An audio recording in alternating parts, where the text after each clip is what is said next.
record to the computer. All right, Kim Stair, welcome. Kim Stair Wallace, welcome very much. Thank you very much for joining us at the Glunz Tasting Hall, and we are super excited to have you.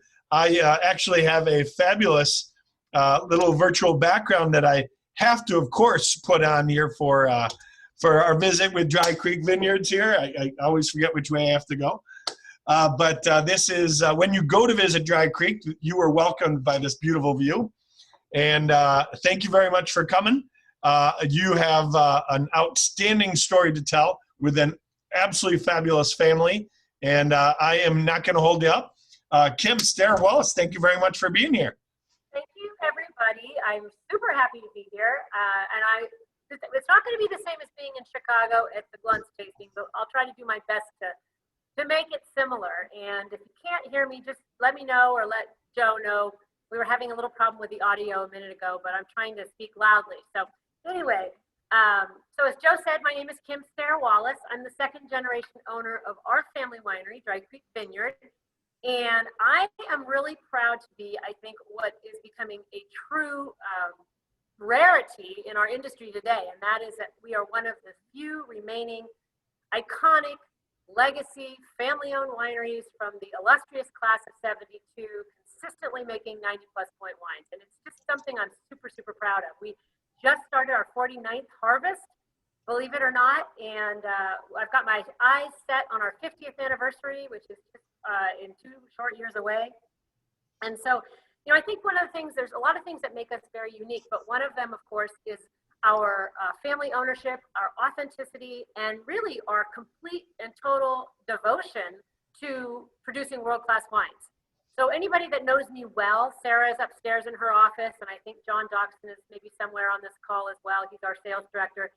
They know that I have a personal mantra of no compromising. I will not dumb down our brand. I am in this to make world-class wines and to make wines that are enjoyable and have longevity, et cetera, et cetera. So I'll tell you a little bit about our history, and then I'll tell you about kind of where we are today. And if anybody has any questions, is the chat feature enabled, Sarah? I guess it is. Maybe throw up some questions. But anyway, so history, background. My parents started the winery in 1972. My family was originally from the Boston area, and my dad got bitten by the wine bug when he was at MIT. He was a civil engineer, and he always jokes that he was in charge of the beverages for his fraternity. And I don't think they were drinking really very good wines, but it piqued his interest. And he went on to get an MBA actually from Northwestern in Chicago, and then moved our family when I was 4 years old to Germany. And he got a job in Germany for a year or two, and it was in Europe that he really started to become interested in wine. He spent a lot of time, obviously, in Germany, but also in the Loire Valley of France.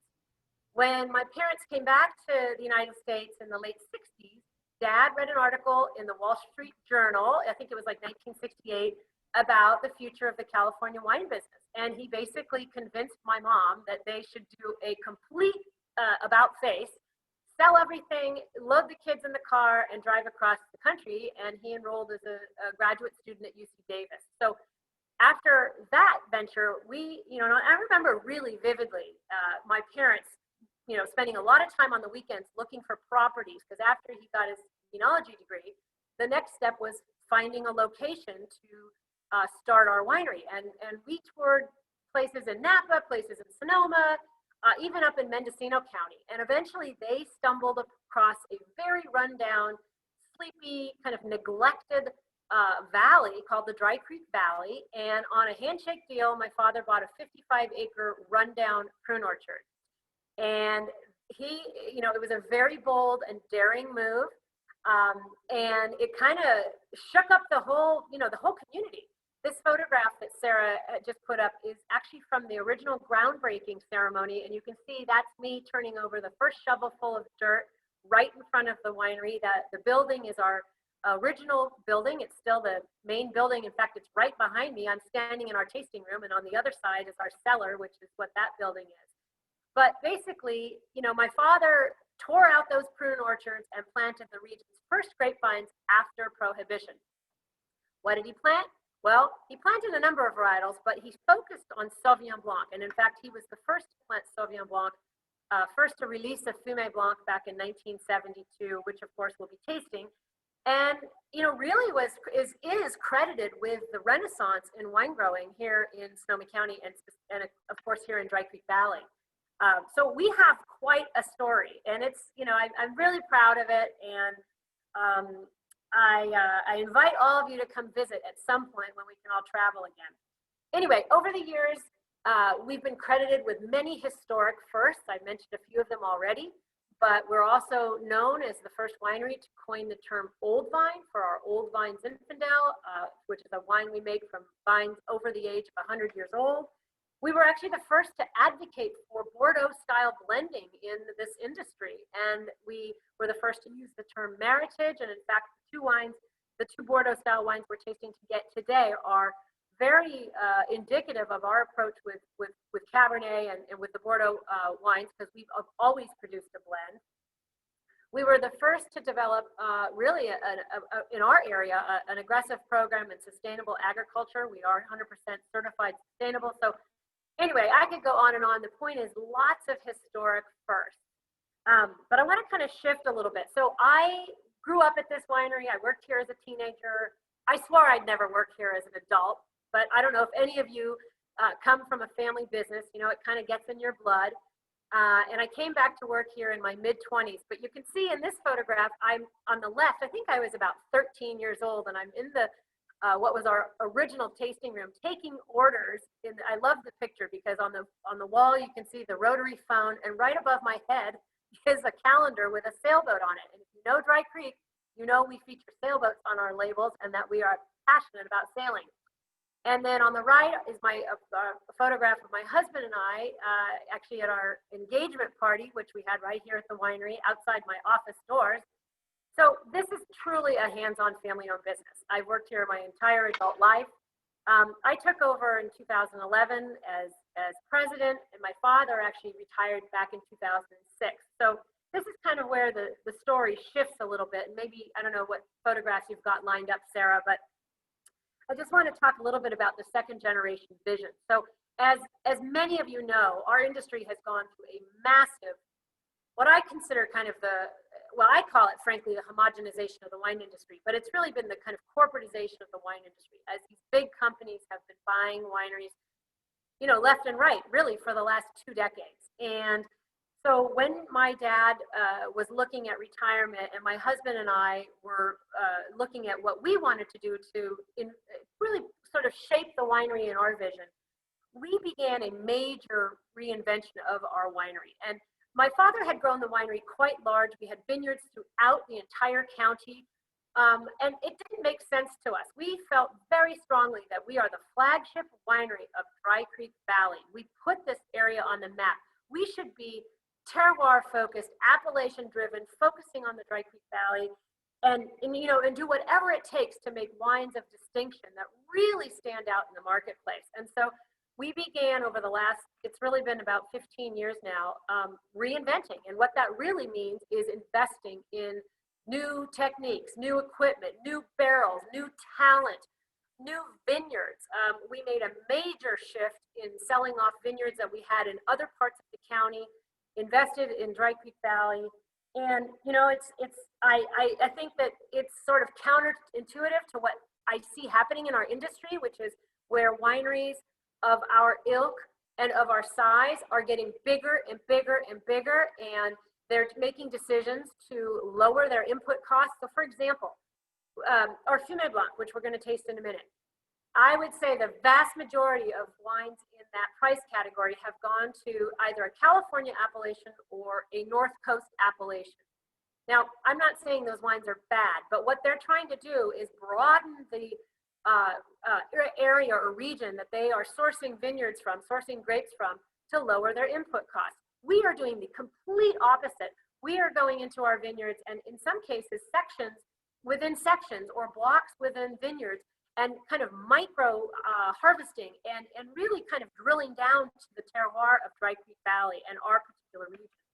So it's just a little bit of a different approach. I think it served us well because I can proudly boast that this is like having children, right? I'm sure some of you have kids and you always, it's okay to brag about your kids. I feel like it's okay to brag about our winery because we were picked one of the top 100 wineries in the world a couple years ago by Wine and Spirits magazine, and we made the Wine Spectator's top 100 list this past year. So I think we're doing something right. Anyway, last thing I want to just share is a little bit about Dry Creek Valley. So if you have not come to our gorgeous valley, and yes, it's still beautiful, it did not burn down. Let me repeat, it did not burn down. And in fact, you can't even see where the fires were, thankfully. I sort of digress here, but I'm sure some of you are curious about the fires. They were located in the far western, rugged, very kind of mountainous area to the west of us. And that's primarily all timberland. And not to diminish the severity of the fire, but it's really important to notice or to note that it didn't come into the Dry Creek Valley. None of our vineyards or our family or our employees and the winery and my home, which is right next door, were directly impacted by the fires. You know, it was pretty hard from an emotional standpoint. It was definitely, you know, concerning and worrisome, but we fared very well, and we remain very optimistic about this harvest. We've brought in, I think 5. We just started picking last Wednesday. We've harvested 5 Sauvignon Blanc vineyards. We are testing every single vineyard, but nothing has come back positive, and you know, we still remain optimistic about the vintage. So I think there's too much doom and gloom, and of course the media likes to portray things in a very severe way, but I'm very optimistic. Anyway, back to Dry Creek Valley. So we are about 70 miles north of San Francisco, and it is a warmish climate, but very heavily influenced by the Pacific Ocean and the marine layer. So typical summer weather, you know, it'll be quite hot in the day, 80, 90 degrees. Maybe you can throw up some pictures, Sara.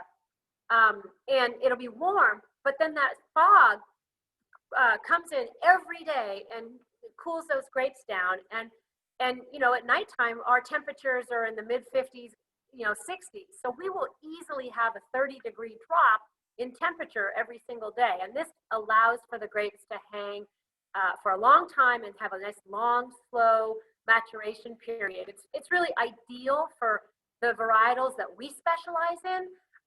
We do produce a little bit of Chardonnay and Pinot Noir, but we do grow that in Russian River Valley, which is south of us, and it's a much cooler climate.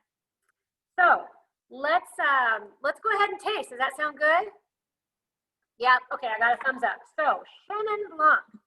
Now this is one of my personal favorites and is definitely something to really celebrate. It's the first wine, I think, in your kit. I'm just gonna change the view here so I can, hold on, whoops. Yeah, all right, I'm feeling better. I can see more of you. All right, so Chenin Blanc, believe it or not, we've made a Chenin Blanc, a dry style Chenin, every single vintage since 1972. No other winery. I apologize. We're going to do the Chenin Blanc first, correct? Yes. Okay, yes. Great.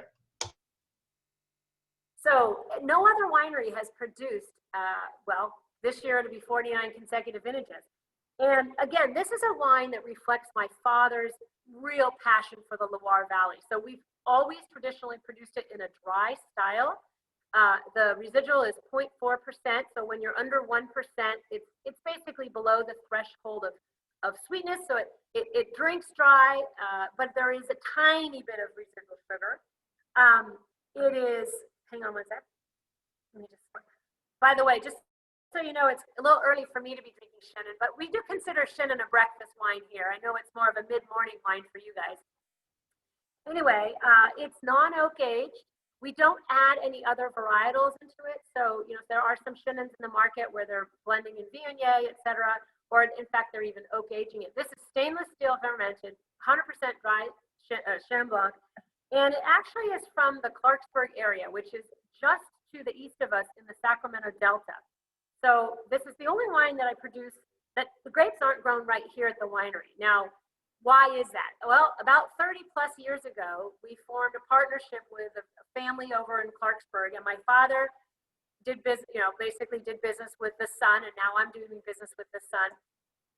I mean, my father did business with the father, and the Chenin Blancs that were grown in this area were eventually replaced by essentially higher, more profitable grape varieties, and Chenin Blanc was replanted over in the Clarksburg area because it's a very well-drained, kind of breezy, temperate climate, and it seems to just be perfect for Chenin. I've asked our winemaker Tim Bell a million times, why does he think Chenin grows so well? And we all kind of shake our head, and the truth is we aren't 100% sure, other than the climate seems to be ideal for it. And Chenin Blanc in this area, I mean, the land values are just so expensive here that people stopped planting Chenin years ago. But anyway, so it's 100% Clarksburg, has been for, as I said, at least 30 years, if not longer. This wine also has the distinction of having been poured at the White House on several occasions. And this was a sort of a fun thing that Sara and I just learned about recently. These are actually menus from 1985 when, oh my gosh, I just drew a blank. Who was the president? Help me out. I just drew a blank. Yeah, it was 1975, so it was Gerald Ford. What, did I say 85 or I meant 75? Ford. But then who was the second one, Sara? It was Ford and Carter was the second one. Anyway, so our Chenin is very tropical, very aromatic, has a lot of kind of pineapple, tropical aromas, a little bit of watermelon rind. Sometimes I even get a little bit of kiwi. So very tropical, very super aromatic, but good acidity and lively on the palate. This is not a cloying sweet wine. It actually is a wine that goes beautifully with all kinds of cuisines. Any kind of Asian cuisine, Thai cuisine, nice summer salads. And then, of course, the quintessential Chenin Blanc food product is oysters. And we have won the Pacific Coast Oyster Competition, which is a competition of a number of different restaurants that they select the top 10 wines in the world for oysters. And our Chenin was on that list for, 8 or 9 years in a row. So we've done a lot of fun oyster parties. Sara's the queen of oysters. She's done many seminars about oysters her time here.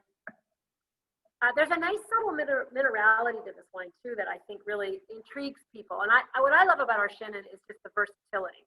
I have met people that don't know anything about Chenin or about wine for that matter, and people that are highly educated somms, and everybody really, is drawn to this wine. So, all right. Such a different Chenin Blanc than what people know of and understand from the last 15, 20 years in U.S. Chenin wine industry. It's just, they're not made like this domestically, and it's outstanding. It is outstanding. I as I say, I love it. It's a family favorite. It's incredibly reasonably priced. It just goes to show you that a really killer bottle of wine is available in a price point that a lot of people can afford. Okay, Fume Blanc. So this is really the heart and soul of the winery. And Sara, I think you have some cool pictures of this as well. Let me just talk a little bit about Fume Blanc. So when my dad started, as I was saying, he loved Sauvignon Blanc. That's what he planted. He loved Puy Fume and Sancerre. And he vowed that when he would start the winery, this was the kind of style he wanted to make, or the kind of wine he wanted to make. When my husband Don and I took over, we vowed to not change this. This is one of the few wines that has not been completely reinvented here at the winery. Why do it, right? It's just been simply delicious for all these years.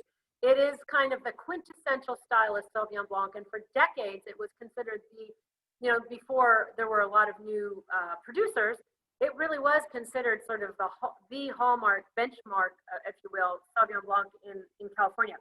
Our style really celebrates some of the grassier notes and some of the kind of more herbaceous sides of Sauvignon Blanc. We love that. We don't want it to be too much so, but we do celebrate that. So you're going to notice a lot of lovely citrus, a little bit of dried lemon peel. Let me just give it a swirl and a taste here. A little bit of kefir lime, a little bit of almost dried herbs, like Italian herbs, maybe a little subtle touch of bouquet garni, some of those herbs that you would see in a bouquet garni, which would be tarragon and basil and whatnot. Even a little bit of, I get a tiny bit, very subtle, but a little bit of rosemary, but again, in a very balanced way. So this again is very food friendly. We celebrate acidity at our winery. This is stainless steel fermented, non-oak aged. It's from a combination of vineyards that we have here in Dry Creek Valley and Russian River. So we have the nice combination of the cooler climate Sauvignon Blanc in Russian River, which gives us a little bit more of the edgy kind of grassier elements, if you will. And we also have the benefit of some of our estate vineyards here in Dry Creek Valley, which is a little warmer. And so those bring out some of the fruitier components, more of the citrus and whatnot. So I feel like it's just a really great example of a very beautifully made, well-balanced Sauvignon Blanc. Again, very food friendly, would go with any kind of cuisine, I think. I love it with anything with goat cheese, any kind of, also very nice with oysters. Any kind of, I love it with halibut. I also love this with, believe it or not, pesto. I don't know if anybody has done any. So anything else on Sauvignon Blanc? Do you have any other pictures, Sarah? I'm feeling. No, just the vineyards there, and then our historical, the 1972, if you want me to flash back to that. Well, it's just, you don't need to do that. I just feel like it's very significant when, in our case, we've remained committed to this particular varietal in this style for almost 50 years. And I don't think a lot of people can really say that. And in a year that Sancerre, is harder to get, the tariffs included, and everybody loves this style. And it is a style your dad and you have been making from the get-go, and it's all started from that Sancerre style. Absolutely. Kim, you may want to bring up the new label. I know they have the small bottles in front of them, but when they see the full bottle in person. That's a good idea. Thank you for reminding me. So I don't know if you guys can see this.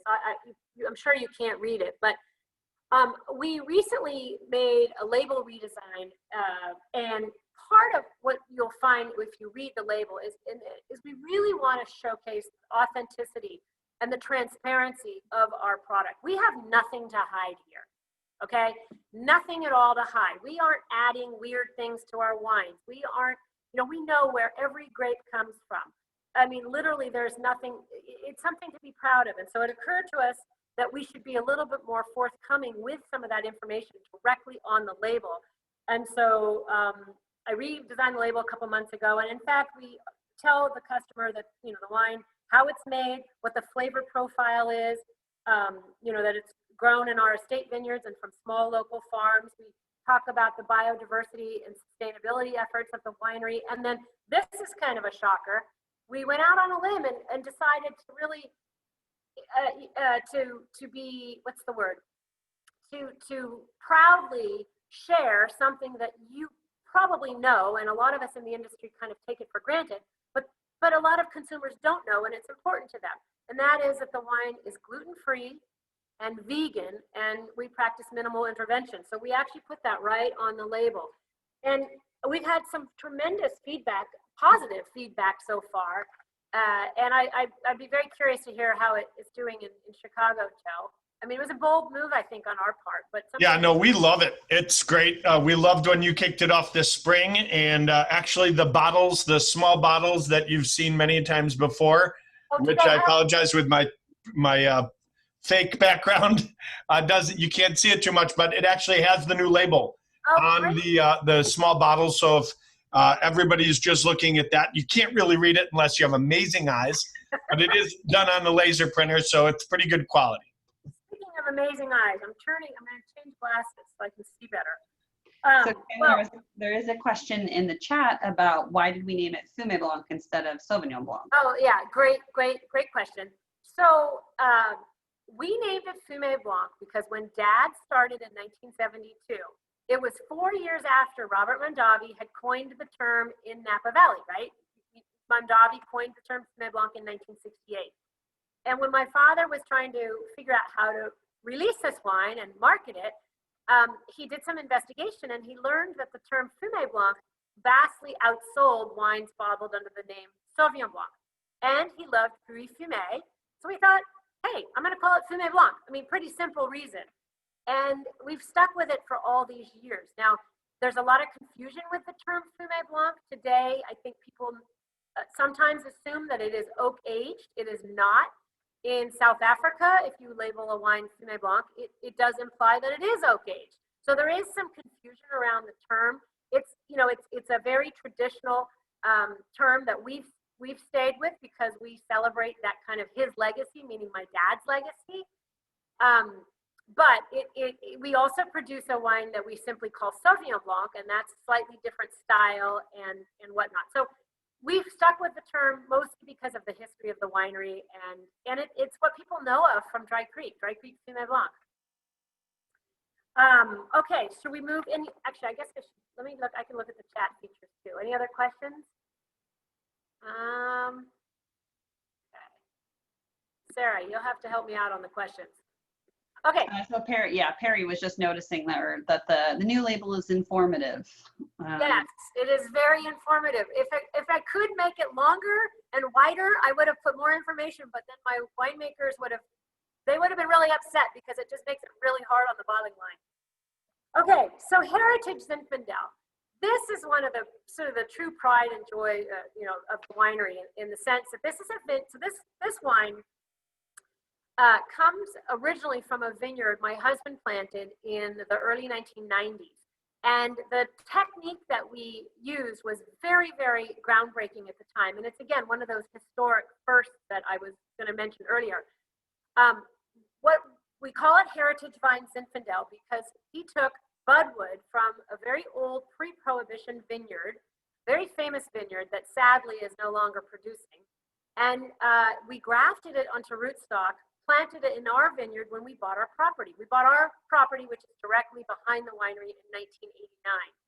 And it actually was planted to Zinfandel, but it was the old Davis clone, which is not a very good clone. So we tore that out and began collecting, this old vine budwood, which was eventually grafted into the rootstock that we replanted when we replanted our vineyard. And the first vintage that we got was 1997. And because the whole purpose of it, everybody, was to really try to capture some of the heirloom characteristics, if you will, of old vine Zinfandel in a new planting before all the old vine Zinfandel vines are torn out or have died out.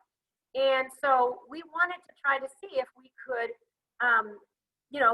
replicate in a new young vineyard some of the things we love about old vine Zin. So beautiful briary fruit tones, blackberry, plum, some lovely spice, a little bit of white pepper, cardamom, all those things that we associate with old vine Zinfandel. And our propagation technique proved to be so successful that we have since done that process in a number of other estate wineries. And in fact, now it's a technique that has been adopted by many top viticulturalists of Zinfandel in our area. But it started with our winery, and that's why we call it Heritage Vine Zinfandel. So it's really, to sum it up, it's preserving the legacy of old vine Zinfandel vineyards in a newer planting. Now this vineyard, the primary vineyard is not so new. It's 25, 30 years old at this point. But we've had great success with this wine. So you probably know Dry Creek Valley was settled by the Italians in the late 1800s. They were the ones that brought Zinfandel here. So when my dad started, we've produced Zinfandel every year since the early 1970s. But a lot of those great old Zinfandel vines have, we've lost them. It's really sad. So this is an attempt to preserve those. From a winemaking standpoint, this is, sorry, I have to smell and taste at the same time. So this is very true to our style of Zinfandel. We always produce a blend very similar to the old field blends the Italians planted. So this happens to have a good dollop of Petite Syrah. It's 77% Zinfandel. And we also have a tiny amount of old vine Carignan in it. So it is a blend. We always do that. We always blend in a little bit of Petite Syrah for a little more structure and color. But this wine has lovely raspberry, blackberry, maybe a little bit of plumminess, a little bit of a blueberry characteristic, but not, they're bright fruits. Okay, so they're bright and lively. This is a Zinfandel with a good level of acidity. You'll also notice if you smell it and swirl it that there's some lovely spice tones, as I mentioned, coriander, cardamom, maybe a little bit of cinnamon even. But I think one of the hallmarks of our heritage vine Zinfandel overall is just balance. You've got great acidity, great fruit, and you have moderate alcohol. We here at Dry Creek Vineyard do not believe in, or do we like, high alcohol wines, period. So we also really like acidity, and we like wines that age love beautifully. So this is one of the, a good example of our approach with Zinfandel. And I'm also often complimented because I think a lot of people, particularly towards the East Coast, they assume Zinfandel is going to be very, kind of jammy, high alcohol, cloying, sort of almost port-like. And certainly there is a style that some people like that's that, but that's not our approach. In our case, we prefer really the elegance of this wine. And again, we must be doing something right, because for the last 7 years in a row, we've received a 90 or 91 point score from Wine Spectator. And this is the wine that put us in the top 100 last year. And so something really to be proud of. Joe, you do pretty well with this wine, right? Lots of Chicagoans are drinking Zin. We do pretty well with it. It's easy to do when you have such great wine. I mean, seriously, this is a value. My wife Kristen and I, as you know, Kristen, we have this all year round as one of our favorite everyday reds. Yeah, it is. And I'll tell you what, with Labor Day coming up, if anybody's planning to do a barbecue, this would be my go-to wine. Bacon blue cheese burgers with this is our favorite. Well, we're doing barbecued baby back ribs, so that's my favorite. Very nice. Okay, well let's move into the Bordeaux varietals. How am I doing for time? You're perfect. You're great. Okay. Sara, I'd like you to show a couple of the soil sides if you could, and also some of the mountain, the hillside vineyard slides. So I think a lot of people really have come to appreciate and certainly understand or love Zinfandel from Dry Creek Valley. But really, when Dawn and I took over, I think one of the things we were most excited about was the opportunity to really highlight Cabernet and the Bordeaux varietals from this region. There were a couple of reasons why we felt that those varietals could really excel. And they have to do with the soil type here in the valley, as well as the topography. So we've got, particularly on the western and northern end of the valley, these beautiful kind of hillside vineyards. You can see the rolling, hillside picture that she just put up. And in some cases, our vineyards are at, up to 1,300 feet in elevation, which is fairly steep. There are a couple of our vineyards that are very, very steep. Of course, they're all handpicked. So that was one of the main reasons Dawn really started to focus our vineyard efforts on Dry Creek Valley, our Cabernet efforts on Dry Creek Valley. Secondarily to kind of the landscape or the topography is the fact that we have this diversity of soil types. And in the case of Cabernet, we have very high iron content in the soil. This photograph is a little bit difficult to see, but I think we have another one that actually shows the color of the soil, Sara. And that high iron content translates into kind of red, rocky soils, particularly on the western slopes of the valley. And that seems to be where Cabernet just flourishes. Now, we also grow some Cabernet on the eastern benchlands of the valley, which is a slightly different soil composition. It's more of a decomposing sedimentary rock. Sara, do you have the slide with the we don't usually show it, so I'm gonna find it. I'll put it back up. Yeah, okay. I'll put it up in just a second. On the soil on the eastern side of the valley is a slightly different composition, and that gives us a little bit. So we get these bright cherry tones from the western bench, the western slopes. We get a little bit more of a I don't want to say minerality, but maybe just a little bit more of what would be the word? A little tighter, not quite so, not quite the bright red cherry pie. Like I think of grandma's cherry pie when I think of the western slopes, and I think a little bit more kind of refined Bordeaux elegance when I think of the eastern side and the eastern bench. But the point is, we grow vineyards or we grow Cabernet on both sides of the valley. We also grow all 5 Bordeaux varietals. Oh, here we go. This is my soil one.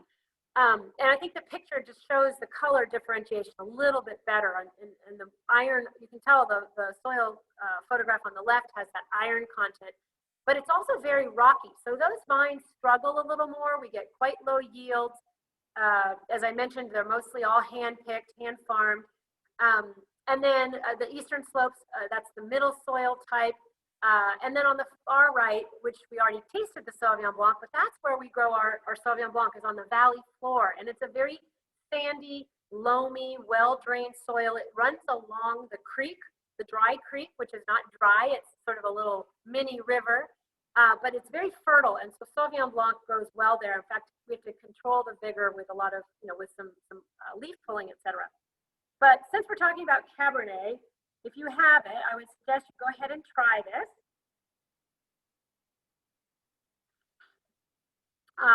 Similar to our philosophy with Zinfandel, we are an advocate for Bordeaux blending. And so we have never produced a 100% Cabernet. So this is actually 82% Cabernet, 15% Merlot, and then 2% Cabernet Franc, 2% Malbec, and 1% Petit Verdot. And so back in the early days when my father was making the wines, he worked with Cabernet Franc and Merlot. When we took over, we recognized we needed to expand our blending options, and so we planted Petit Verdot and Malbec. And so we've got some, in fact, we make an amazing Petit Verdot and single vineyard Malbec, but always we produce a blend, and that's something that's unique to our winery. This is 100% Dry Creek Valley, so you get that lovely kind of bright cherry, a little bit of an earthiness to this wine, a little bit of sometimes Tim, our winemaker, calls it forest floor.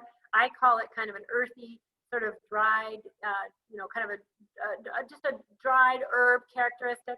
And then some really beautiful, for me, my nose picks up kind of dried rose petals and a little bit of a floral element. But these are very multidimensional Cabernets, quite different than Cabernet grown in other regions. And again, it gets back to that fabulous climate, warm, temperate climate with fog influence, and the soil types, and then the more steeper, more mountainous terrain where we grow our Cabernet. We aged this for about 17 months in French oak. And I think it's a lovely example of Cabernet from Dry Creek Valley. And I believe we're the only winery focused on 100% Dry Creek Valley, that is in distribution. So I really encourage people to try to, if it's a, restaurant or a wine shop, to really have at least one wine from Dry Creek Valley, because Cabernet is kind of the emerging superstar from our region. Anything else on? Well, Kim, I know that they have the little sample bottles, but did you want to mention the cork that would be in the bottle when they? Oh, yes, gosh. So I don't even have I'm glad you have a picture. So one of the innovations at the winery that we have adopted for all of our cork finished wines, and in fact, we received a patent for it, is similar to our labels. We want to give as much information to the consumer as possible. And so it occurred to us that printing on the cork, the sustainable cork information, might have some value and interest for people. And so I started doing it a couple years ago. Actually, it's been about 5 years now. And we've adopted it for all the cork finished wines. And what people learn is the name of the the cork species, which you can see is Corcus tuber. We print the harvest date, and people learn that cork is a natural renewable product that helps protect the Iberian lynx and the Spanish imperial eagle. And that's another sort of fun thing, factoid that you can learn about when somebody buys a bottle of our wine. So the last wine we're going to taste together is the Mariner. So I'll just step back and share a little bit about the Mariner and the origins of it. So our winery, as I've said 10 times already, advocate for Bordeaux blending. We actually produced the very first wine labeled as Meritage back from the 1985 vintage. My father and I were both involved in the Meritage Association, which was a group of people who got together to run a contest to come up with a synonym to define wines blended in the Bordeaux tradition. When that term was adopted or selected, and it combines merit and heritage, so it is Meritage, even though a lot of people like to say Meritage, but we quickly put that on the label. And we still produce a fabulous Meritage to this day. When we took over from my father, and I was saying, we really started focusing heavily on our Bordeaux program. We believed that we wanted to produce kind of an even grander style of Meritage, if you will. And so the Mariner was the wine that we introduced back in 2004. You're tasting the 2017. And this is a wine that highlights really our expertise and our investment in Bordeaux, varietals from Dry Creek Valley. One of the signature vineyards is our own estate vineyard called the Endeavor Vineyard. Everything we do is nautically termed. But this is really the kind of the flagship Bordeaux style blend. It's the most artistic wine that we produce, in that my winemaker Tim has given carte blanche to come up with the final blend. We've tended for the last number of years to sort of focus on more of a Cabernet driven wine. This actually happens to be 65% Cabernet Sauvignon and 16% Merlot, and I believe 10% Petit Verdot, and a little bit of Malbec and Cab Franc. But it has varied anywhere from 50 to say 65, even on up to 70% Cabernet. So it is definitely Cabernet driven. It's got some dark, rich, powerful characteristics. You'll notice it has a little bit of tannin. It's a little bit more structured than our Cabernet that you just tasted a moment ago. I get a little bit of mocha, or even like a little dark chocolate. A little bit more, the fruit tones for me are deeper and more brooding, a little more cassis, etc. But this is a really, really great example of how Dry Creek Valley fruit expresses itself in a Meritage style wine.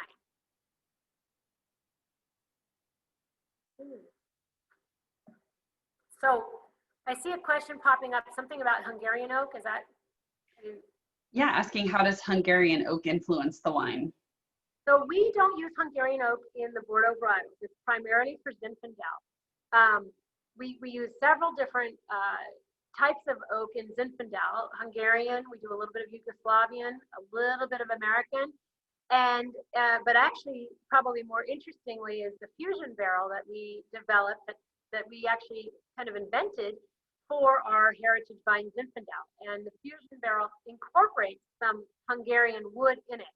And it's actually a barrel that Tim worked with our cooper to create. And it's got French oak heads, and then the staves are a combination of different European species.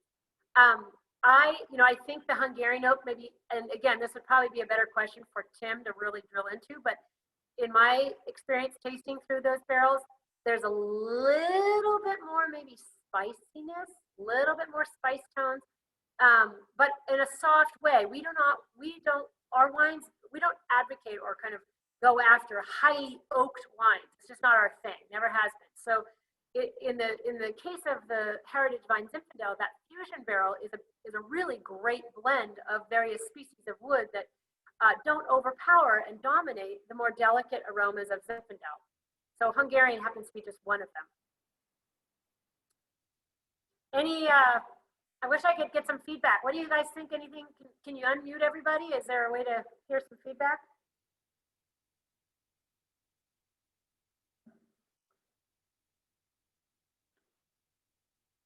No. And okay. Please feel free to go ahead and unmute yourself to join in on the conversation, give any comments on the wines, or even throw out some questions.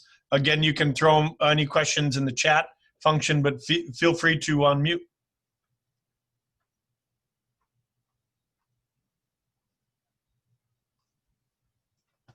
I guess no questions is not a bad sign.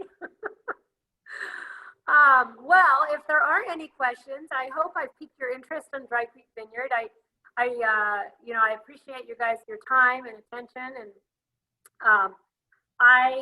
we're a really special winery here. We really are, and it's not that we weren't making good wines in years past, but I think we're making truly great wines today, and we are absolutely committed to doing everything to keep that up. So I want to leave kind of the parting message is that I don't want you to worry about the 2020 vintage. Joe and Dan and the folks at Glunz know us. They actually, you may not know this, it's kind of a cool tip. I think we figured out you're our longest distributor partner in the country or close to it. I think your father met my father in 1970, it might have been 1973. And so suffice it to say, Glunz has sold many, many vintages of Dry Creek Vineyard. And they know us well, and they know me well, and they know that we will not put out a product that is not stellar. So we are doing everything we can to make sure this vintage is just as good as all the others. It could be that we end up with a little less fruit, a little less wine. That's okay. I don't mind. I don't care. It's about putting out a consistent, high quality, delicious wine, that is authentic and stands out in the marketplace. And we've worked too hard for too long to sacrifice and compromise on that, that particular mission. So don't worry about the vintage. So far, so good. We're testing everything. And while it's probably added a few extra gray hairs to my hair, and actually probably more so to poor Tim and Brian, our assistant winemaker, we're doing a lot of stuff, there's a lot of extra work involved. So for example, a lot of sorting in the vineyard, hand picking. One of the things about harvesting is you want to try to avoid any kind of skin, minimize skin contact and avoid leaves, bringing in leaves into the crusher. So there's a lot of extra sorting and attention and, just a manual labor to make sure that everything we bring in is clean and perfect. And so we're doing our due diligence. So I appreciate everybody's time and hope you guys have a great day, and maybe y'all can come visit someday, or I can come to see you. Well, we all look forward to both of those, coming to visit you and you coming back to visit us. We always enjoy both. I want to applaud you and your team with the no exceptions. It is fantastic wine every year, and it is always been a pleasure to see every vintage increasing in quality and definition and in delivering, over-delivering. So, Kim, congrats again to you guys. I did want to do a couple little quick things about the tasting hall. I wanted to share a few things. Everyone that is participating today is getting an opportunity. We have our current, at every tasting that we've done, Kim, you've been to a number of them. The fall tastings, we always have the catalog. Catalog's got some great pricing in there, most of it from Case One, which is really great. And we were talking about before we started today, how back in the old days, we actually had tasting pricing you had to use the day of the tasting. So in kind of a great idea that came up with a couple of our sales guys, they had recommended bringing that back. So we actually have, for everyone who participates all day today, and only for you, we have special pricing that is going to be shared with you via email, as well as through your sales reps for these wines. That will be shot to you as an email, a special sheet. You all received all the tech sheets today. Apologize about the background shooting up there, but you have tech sheets on each of the different wines. That sale price that you have on there, the 3-case sale price, that is from Case One for the whole month of September. But for today, for participants, you'll get special pricing even better than that, just for you guys. And one of the cool things is that in order to be able to make it very simple for you to order, we have a new system that we kicked off on September 1st, just a couple days ago. It's DSD Link.